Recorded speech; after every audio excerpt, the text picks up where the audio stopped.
Alright, I got a confession to make. Yeah, I know I'm barely even a YouTuber yet, but I need to air this out.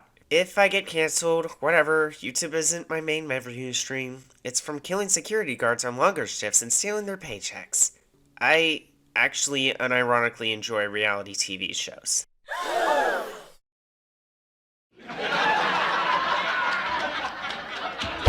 damn it, don't throw apples, it's gonna get inside me. Ow, ow, you look sticky, ow! I know, horrifying, not really. Since, well, COVID kept people inside their homes so long that people get used to it, but I was into reality TV before then. A little background knowledge, when I was alive, like maybe 5 to 7, my parents were huge on Survivor. My mom enjoyed the show since she was one of those people that watched the show when it came out. She also watched The Housewives of Orange County, but let's be honest, it's Jersey Shore quality. They have an all-stars version of the Shore shows.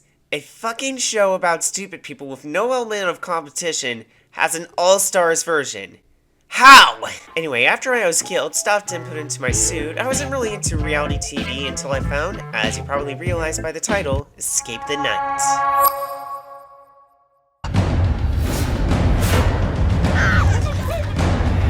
This is the worst party ever. There's blood on all of our hands. So, assuming that you have an ad blocker that still works despite YouTube's best efforts, let's go over some background knowledge. YouTube Premium, once known as YouTube Red, was Susan's bad scam to get people to pay for no ads, the ability to have something playing on its own without needing to constantly reset it, and quality shows. Lena Michaels. What? Ellie Harper. Brittany's done. Brittany's dead. Spring floor. Hope you guys like it. Obviously for your safety. Oh, wow. Okay. Flix definitely likes it. I'm a baby deer. Great. So, one of the questions I got for you is... Yeah, safe to say it's not worth the time or the free trial to abuse. If I do get money, maybe I can get to watch Fight of the Living Dead seasons 2 and 3. But anyway, Escape the Night holds the distinction of being YouTube's most successful and longest running show, running for 4 seasons, before YouTube pulled out during COVID. Though the creator, Joey Graceffa, is currently working on trying to find Escape the Night a new platform, there really hasn't been a lot of news aside from... Hey, it's been a while since I saw my face. I haven't been doing so great, so I need a little break. A lot of people are saying some things about me that aren't quite true. All drama. They just didn't want me to know. But fuck them, I As want. long as it's entertaining. We got a hot one right here. We got a hot one right here.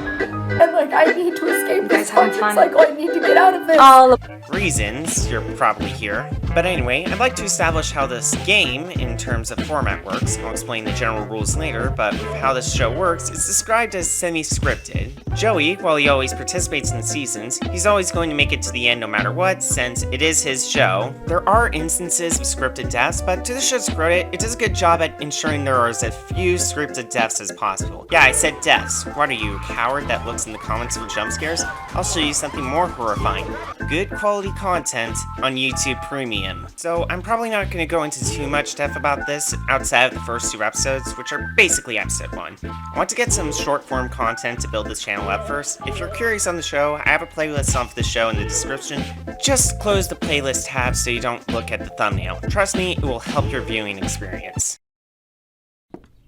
I started having dreams.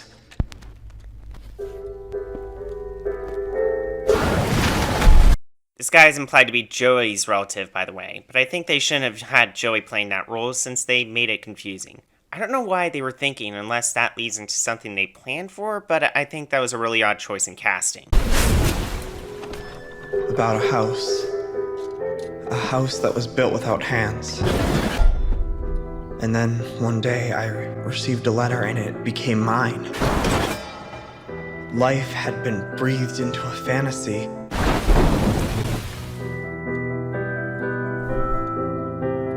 But now it won't let me sleep until I invite others. With our main character Joey established, we then get this honestly kind of iconic letter sending scene. Joey writes from his house to send letters to his not really friends, just people that probably applied or Joey liked and asked. But for the sake of the story, they are Joey's friends in some way. Telegram from Mr. De La Ghetto. Mine sued. she's old. She doesn't know how to pronounce current year words. It will certainly be a night to remember. However, the estate is quite peculiar and only exists in the year 1920.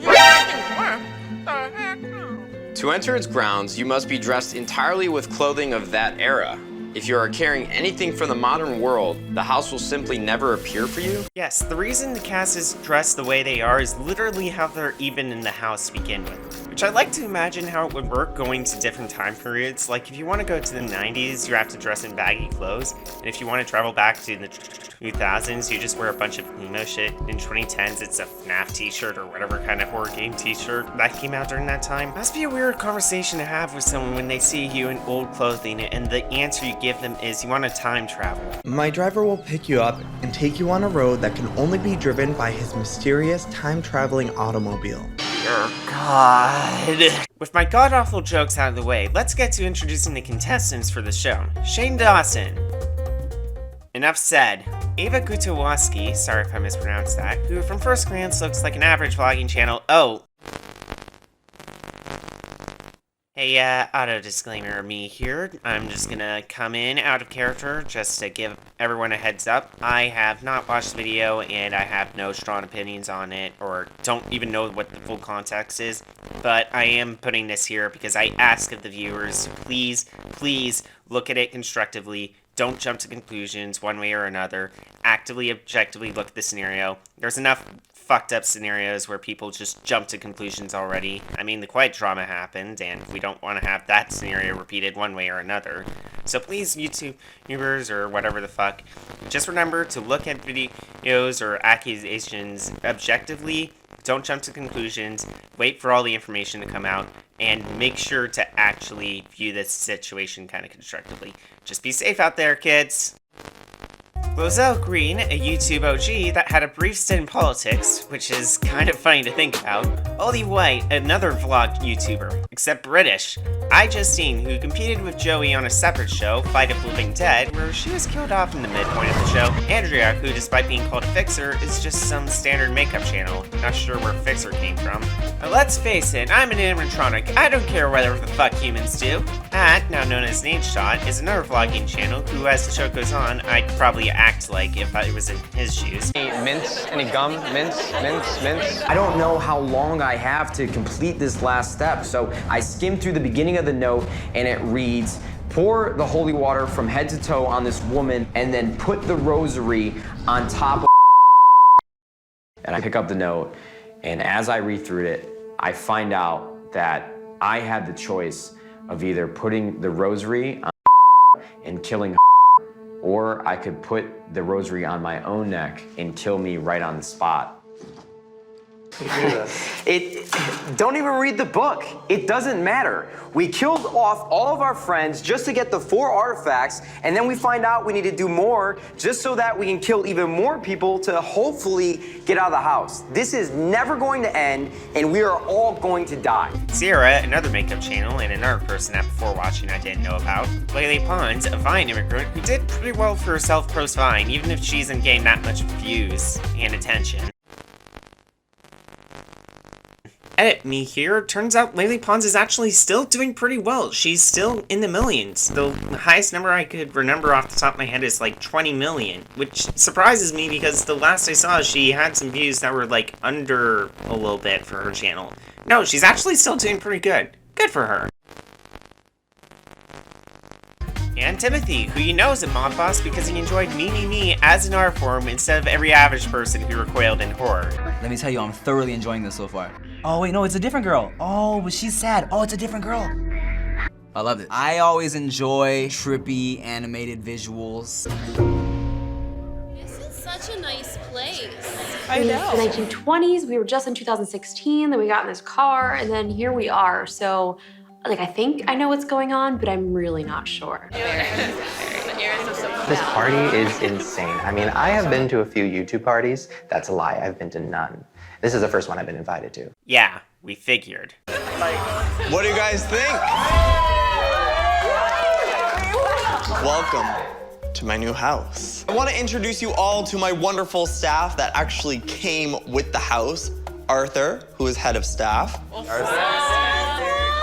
Sarah, the maid. And then there's Marvin, who's the groundskeeper. You ain't no staff. You don't get staff without paying him to work for you, Joey. That doesn't sound like how that works. What time is it?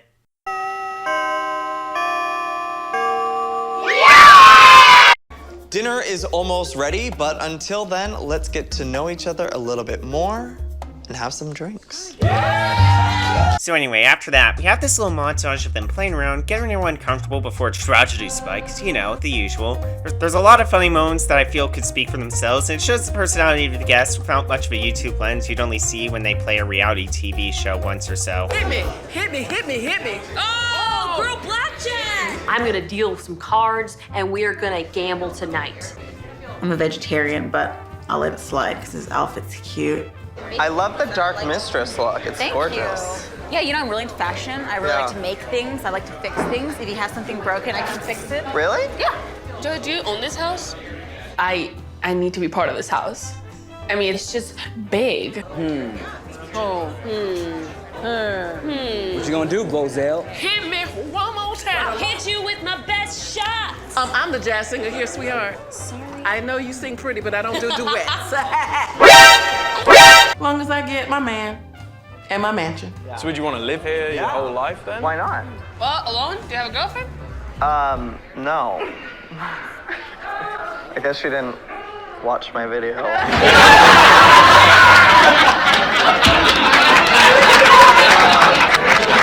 Can we, like, look around? Look around?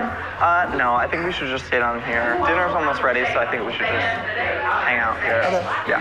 I don't know. I can tell that he's lying just by looking in his eyes. Yeah, because you lied to millions your entire life, you disgusting fuck. So anyway, dinner is served and Shane and Ava decide to split off from the group. Of course, I'm sure that splitting off from the group in a house in the 1920s during a time of recession and prohibition, especially before Martin Luther King or the Civil Rights Movement was formed, alongside the other horror movie rules is a good idea. Wait, Wait, what? Wait, what? Wait. Oh, maybe,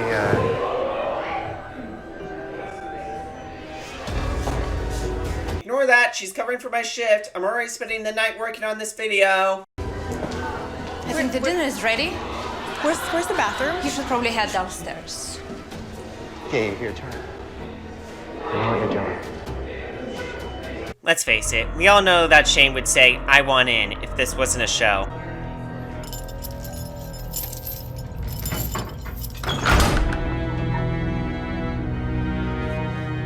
So after some banter with the group, Shay and Ava return, deciding to keep the information to themselves, even though they have evidence of a murder, which I argued is more important than having a VIP ticket to VidCon. Anyway, the butler comes in to give Shane a letter. Oh, read it. Y'all jealous? When Shane looks at it, he keeps it to himself, despite pestering. Oh my god!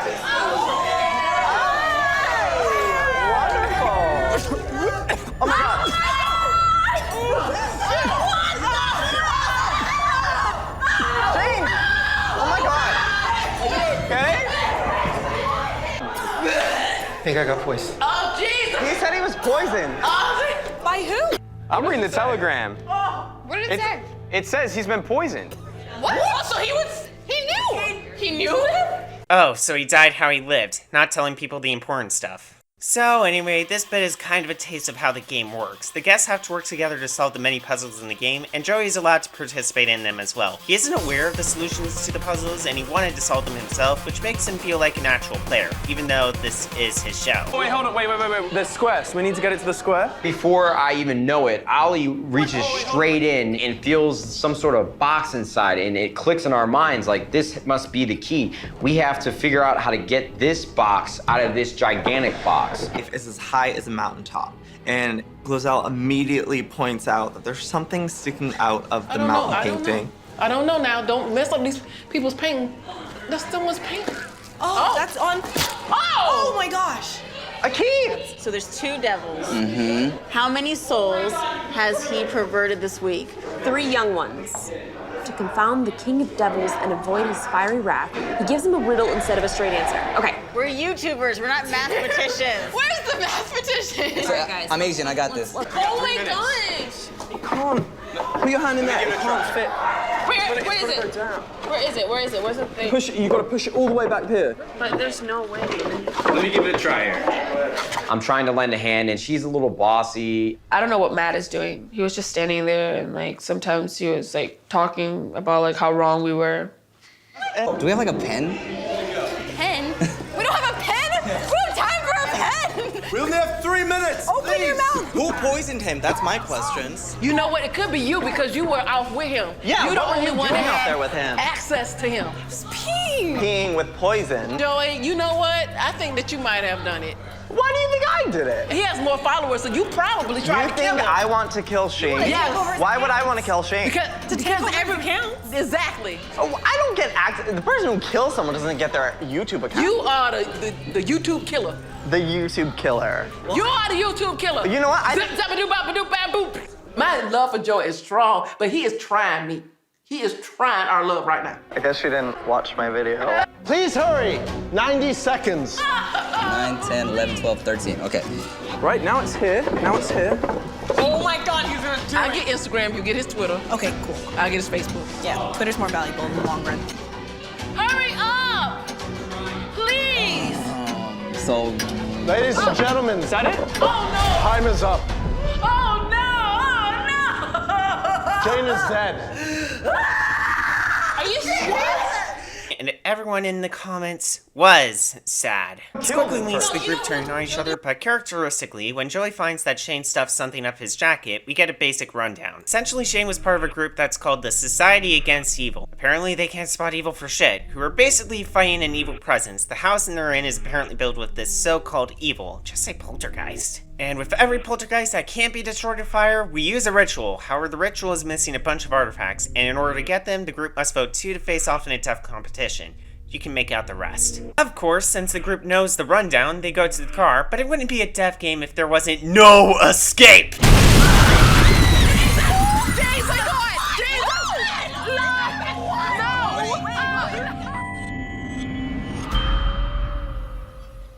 I love the fact that in the next episode, no one addresses the fact that the driver of the car was caught in the explosion. Also, YouTube gave the production the money to do an explosion? For a fucking reality TV show? Well, to be fair, Who Done It also had an explosion. 2 explosions, actually. But never in front of the players! So anyway, the next episode is basically when the real game begins. The group solves a bunch of puzzles, and it's basically an escape room inside a giant fucking house. And no matter who, it's always fun to watch an escape room, even when they're struggling. We're in the library, so that could mean anything. There's books everywhere. That's got to be it. What's on the side? I'm gonna take this. So I'm not sure if I was supposed to open the cabinet, but there is a symbol here on the chest, and it's got a lock with a symbol on it. So we need a key. No, we need a code. Guys, I found the other book. We need one more. We're searching everywhere. It's this book we need to find with a symbol. I'm looking at this grandfather clock. It has cabinets. No one is looking in it. I opened up the door and I found it. We found it. Oh, it was in the clock. It was inside the. I was so happy. Lele actually pointed out this metal object. Air? That air? Obviously, we've never been to the 1920s, so we had no idea what this thing was. Here, put your finger in there. No. Yeah, it'll stop it. And cut my finger off? Oh my God. Oh my God. 8. 8. We got it. Got it. Guys, we have one. This is my clue, actually. Oh, you take the clue. Yeah, I take the clue. I'm not really a big fan of Lele. This girl is the problem. It's 5. It's 5. Okay. 3. Number 3. 3. Guys, we got 3. We have 5. We have 5. Okay. Finding Earth is more of a struggle. You know, it's dark outside. We have these little dinky flashlights that don't really work. This looks sketchy. This is a basement situation. This one's open. I don't want to look in there. I'm scared. Do you want to get trapped in the 1920s? No, I really don't. I want to go to 2016. Well, what's this? What is that? Oh my God. What is that? It's a handprint. It's a handprint. It's 2 handprints. In the dirt. Ooh. In the dirt. Look at the box. Here we go. 2. Dirt. 2. Dirt 2. Guys. Okay. We got it. Okay, so 3, 5. Guys. Do you guys have it? Yeah. Yes, we got it. 2. Okay, 2, 3, and 5. 8 is 2, 3, air. 5, 8. Eventually, the game unlocks a shelf of gear, and the note tells them of an ungodly machine that is literally made to revive a monster by killing 2 people. because I guess in this world, one life doesn't equal one life. However, to stop the machine, they need it to malfunction, but that would mean the person whose side was working properly gets killed. 2 guests must be selected by the vote of the group to be locked in the machine. Then those 2 must each choose a partner who will aid them in defeating the machine. This is where things get interesting. It's done in a pretty standard way with a vote, and those that are selected are sent down. The interesting thing about this show is that names aren't drawn by majority, but actually by random chance. So as long as you have one name in the hat, you could easily get into the death challenge by random chance. Andrea?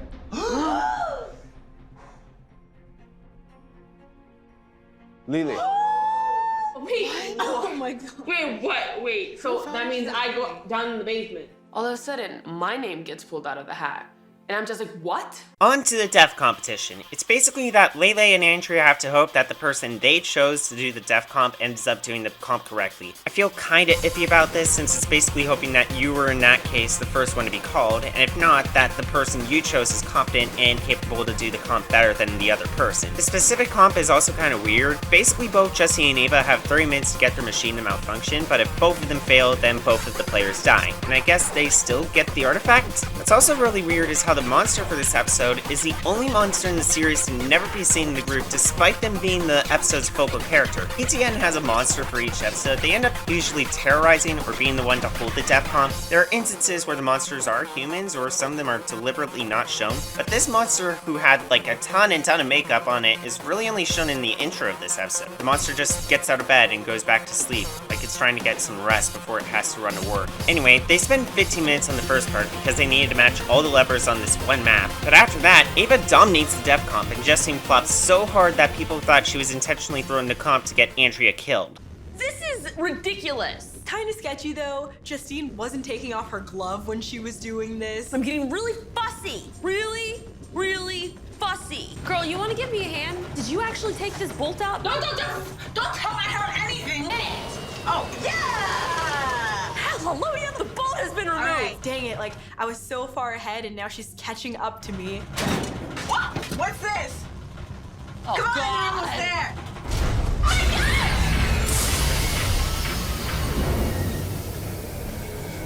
Ava's done it. Okay, maybe Justine was part of the voting block that wanted Andrea out, but it's not a big deal so long as she can keep her mouth shut. You let my friend die, Justine. Maybe she needed to go, honestly. What is she even doing here? Okay, listen. You killed her. We were over there trying to open up that lock, and I was like, oh, hey, fixer. Why don't you fix the problem? And she was like, didn't even try to help. And that's where I got a little bit upset. So you know what? So you killed her? Who's the fixer now? Oh dear, Justine. If you were cancelled, you wouldn't survive if you acted like this. Early game, you do not make outbursts and make vocal enemies by doing this. And even if you were overplaying, you don't say the quiet part out loud, even when pressed. Can you tell yet? I use very specific vocab from reality TV yet. Does my high vocab make my social game better because it makes me seem more intelligent than you? Good! Anyway, on to Andrea. She was fine for her first boot, just brilliant social, which caused her main contribution to be unnoticed. The main thing with this game is that because no one wants to be voted, they're gonna look for reasons to vote someone out. And unlike Survivor, which starts out as voting to keep the tribe strong, slowly becoming more and more strategical, Escape the Night is the kind of game where any and all actions are closely curated, and whoever is seen as the weakest link by one person can easily get you killed. This is why Matt voted for Lele, since he ends up not liking her and viewing her as weak, when, as you saw, it's clearly not true. I'm not in any way defending Andrea though. Her poor social game made her main contribution seem not that big of a deal, and her choice of Justine was odd. Justine. What? No, I'm an idiot. You don't want me. Like sure, the first comp and all, but it seems like a massive mystery, even more so since Andrea was voted by Justine, since she was part of the same group that wanted Andrea out. Anyway, they placed the artifact and... The artifact goes up on the mantelpiece, and I look over, and in the corner of my eye, I can see a bit of paper. What? What are you doing? What does it say? You've been warned. One among you in league with the evil of the house. Someone's working with the evil? Guys, who is it? It's not me because I almost died. It's your house. So who's the rat?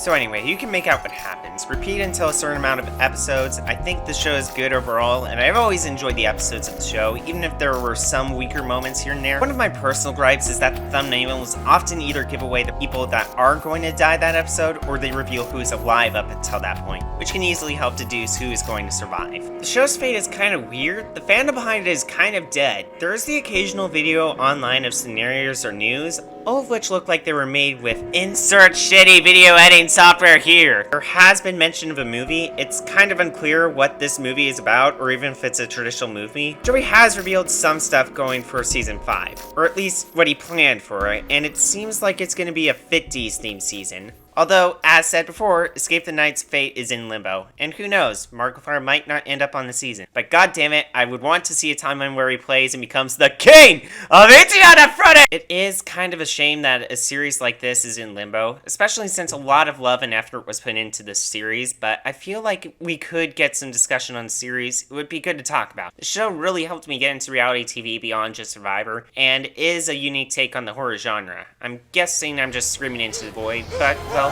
maybe even in Pandora's box, someone can hear a cry for help. That's all from me, though. Otherwise, I'm tripled, and I guess good night, or maybe good morning since we want to escape the night.